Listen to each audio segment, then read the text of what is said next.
When I started knitting, I learned Purl Stitch and Garter Stitch, but somehow I thought it both were the same and I got very confused.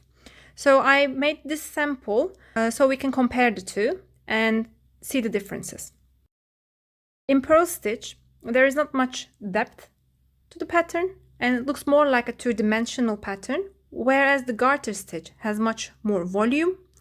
The waves are more pronounced, and this is more like a three-dimensional pattern, and it also has much more elasticity than the Purl Stitch. So also you can see this elasticity here.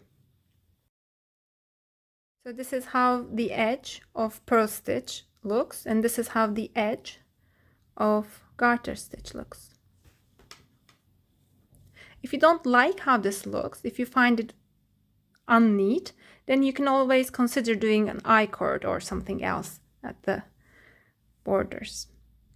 Another characteristic of Garter Stitch that I should mention is that it eats a lot of yarn. So if you're considering starting a project with leftover yarn, I suggest that you do not use Garter Stitch because probably you won't be able to finish. You see how this curls on itself? Knit Stitch and Purl Stitch, they have this problem, but not with Garter Stitch. So you can use it on its own in a project. You don't have to combine it with anything else. So that's all for now. Please like the video and subscribe to my channel, and see you soon.